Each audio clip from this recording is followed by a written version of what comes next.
Quran Surat Ali Imran ayat 49. A'udzu billahi minasyaitonir rajim. Wa rasulan ila bani Israila anni qad ji'tukum bi ayatin mir rabbikum anni ahluqu lakum minat tini ka hayatit tayri fa anfuhu fihi fayakun fayakunu tayram bi iznillah wa ubri'ul akmaha wa abrasa wa uhyil mauta bi iznillah wa unabbi'ukum bima ta'kuluna wa ma tadahiruna fi buyutikum inna fi zalika la ayatal lakum in kuntum mu'minin. Artinya, dan Rasul kepada Bani Israel, sesungguhnya aku telah datang kepada kamu dengan ayat dari Tuhan kamu. Sesungguhnya aku dapat membuat untuk kamu dari tanah seperti bentuk burung. Lalu aku embuskan padanya, maka jadilah dia burung dengan izin Allah. Dan aku dapat menyembuhkan orang buta dan orang disupak atau balak dan menghidupkan orang yang telah mati dengan izin Allah. Dan aku dapat menceritakan kepada kamu apa yang kamu makan dan apa yang kamu simpan di dalam rumah-rumah kamu.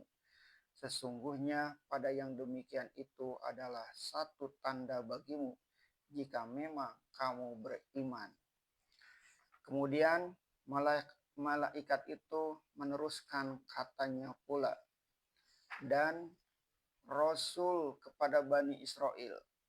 Kepada Bani Israel lah tujuan beliau yang pertama dan utama sekali, sebagaimana pernah beliau sebutkan bahwa beliau datang adalah hendak mengumpulkan domba-domba Israel yang hilang. Kemudian itu di dalam ayat itu juga diterangkan apa seruan Nabi Isa Al-Masih kepada Bani Israel itu. Di antara kata beliau, sesungguhnya aku telah datang kepada kamu dengan ayat dari Tuhan kamu.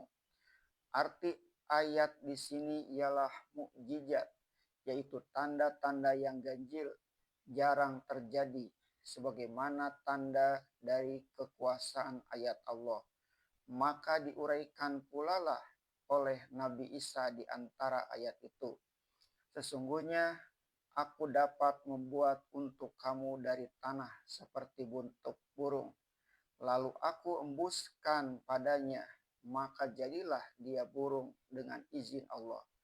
Beliau katakan bahwa beliau sanggup menggamak-gamak tanah, membuat tanah itu berbentuk sebagaimana burung. Maka setelah diembuskan tanah itu dengan izin Allah, jadilah dia burung benar-benar. Kemudian beliau sebut pula mukjizat yang lain yang dia sanggup mengerjakan. Dan aku dapat menyembuhkan orang buta dan orang disupak atau balak dan menghidupkan orang yang telah mati dengan izin Allah. Dan ketiganya itu telah pernah beliau lakukan, maka orang buta, orang disupak itu pun sembuhlah kembali. Yang buta menjadi nyalang matanya, dan yang dapat penyakit supak licin baik kembali mulutnya, dan orang yang baru meninggal pun bisa kembali. Semuanya itu dengan izin Allah. Dan aku dapat menceritakan kepada kamu apa yang kamu makan dan apa yang kamu simpan dalam rumah-rumah kamu.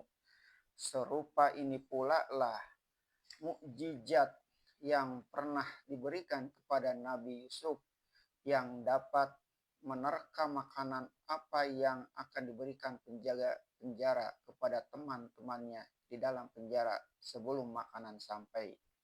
Sebagaimana tersebut di dalam surah Yusuf, sama sekali itu dialas kata oleh Al-Masih adalah dengan izin Allah. Sebagaimana sekali Rasul pun mengeluarkan berbagai mukjizat, Musa dengan tongkatnya, Solih dengan untanya, Ibrahim tidak terbakar dalam nyala api.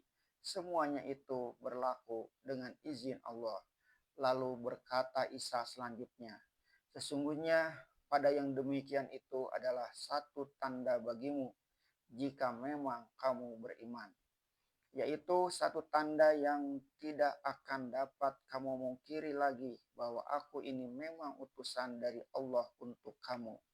Karena semua yang terjadi pada mujizat itu hanya semata-mata keizinan dari Allah, bukan daya upayaku sendiri. Sebab itu, berimanlah kamu dan percayalah kepada Allah. Menurut ahli-ahli tasawuf, keruhanian Isa Al-Masih itu lebih tinggi dari kejasmaniannya. Yang menyebabkan begitu ialah karena hamil ibunya ialah dengan kedatangan ruh yang menyerupai dirinya sebagai manusia itu. Sebab itu dengan izin Allah dapatlah diberi bernyawa bentukan burung dari tanah. Akan tetapi tentang burung ini Nabi Isa hanya sanggup berbuat begitu. Tidak ada riwayat sahih yang menyatakan yang demikian pernah terjadi. Kata ahli-ahli tasawuf itu pula, ruh alam malakut atau malaikat itu menyebabkan beliau dianugerahi kesanggupan menghidupkan kembali orang yang baru mati. Akan tetapi ruhani yang badan aslinya telah hancur sehingga hanya tinggal tulang, tidaklah beliau diberi kesanggupan untuk mengembalikannya. Hal ini dikuatkan oleh keterangan dalam kitab-kitab pegangan orang Nasrani sendiri yang menceritakan bahwa beliau menyuruh berdiri kembali seorang anak perempuan yang kelihatan sudah mati tetapi belum dikuburkan.